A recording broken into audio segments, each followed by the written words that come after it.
Welcome to a PC edition of NCIX Tech Tips, filmed by the crazy Russian himself. Yes, he's back there. Maybe I can even adjust the TV to give you guys a glimpse at him. But today I'm going to be showing off a few things from his crazy Russian laboratory, and this is going to be the PC lineup that is going to take us into the new year 2012, which is the last year that will ever matter. So, we've got three systems here today, the Vesta FX 3050 CE, and depending when you ask us, it's either Christmas edition or custom edition. Depends, okay? We've got the Vesta i5 5350OC. This is one that has done extremely well ever since it launched due to its 4 GHz overclocked CPU and its water cooling, as well as a nice silent case design, great performance at a very reasonable price point.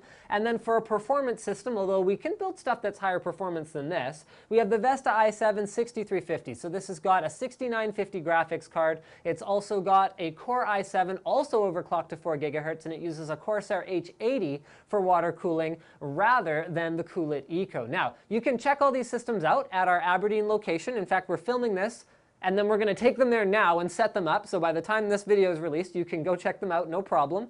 But we're going to show you on the video, for those who can't go to our Aberdeen Mall location, a little bit more in detail about each of these systems.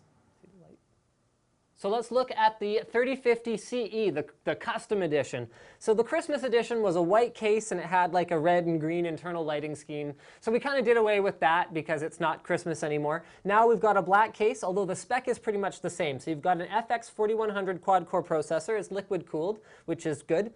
We've also got a 6850 graphics card, 8 gigs of RAM, a 500 gig drive. Unfortunately, due to the shortages in Thailand, we're not using as large capacity drives as we've been able to in the past at certain price points. But until that situation is resolved, we're going to be stuck with it. We've also got a Seasonic 80 plus bronze power supply that is capable of kicking out about about 500 watts of power. So what that means is you can actually run two middle-of-the-road graphics cards like this in the system, as long as they only have one PCIe connector that's required, in Crossfire or SLI, because this motherboard supports both Crossfire and SLI. It's all in a BitPhoenix case. This is the Shinobi, and it's available, as I mentioned before already, also in white.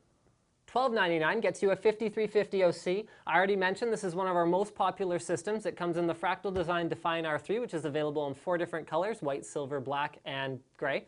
And then you've also got a bunch of upgrades pretty much across the board on this guy. So it's a 600 watt power supply now, which means that you can actually run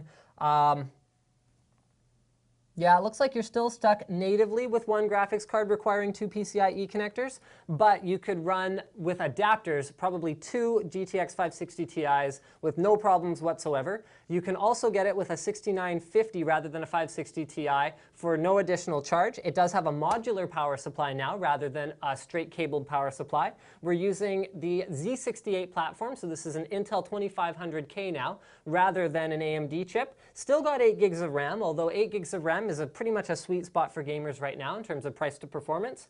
Cool It Systems Eco allows us to achieve the 4 GHz stock overclock.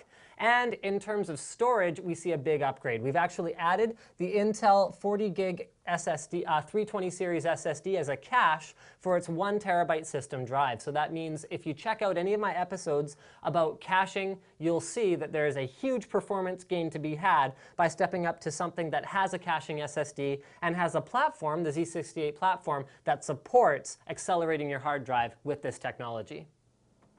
Oh, sorry guys, I was just admiring the workmanship here. This is our $1899 system, so this is more like in the $2,000 price range, which is very high for a gaming system, but it's not so high that you've completely lost track of value either. So rather than going with an Extreme Edition and dual GTX 590s, where the performance per dollar starts to drop off pretty rapidly, we've gone with a 2600K, 16 gigs of RAM, which arguably is a little excessive, but RAM is so cheap these days. An Asus Pro-level motherboard capable of supporting SLI or Crossfire, 6950 2 gig graphics card, or you can alternately opt for a GTX 560 Ti 448 core if you prefer the NVIDIA side.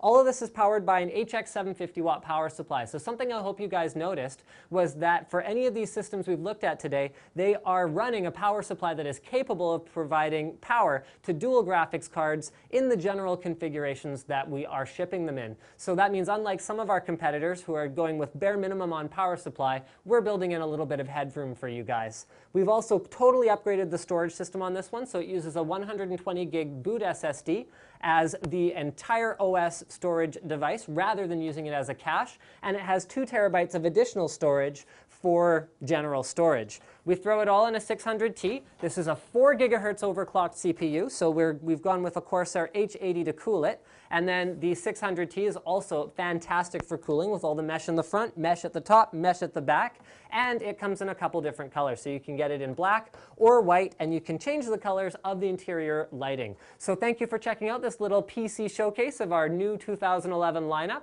Don't forget to subscribe to NCIX Tech Tips for more videos from your favorite online retailer, NCIX.com.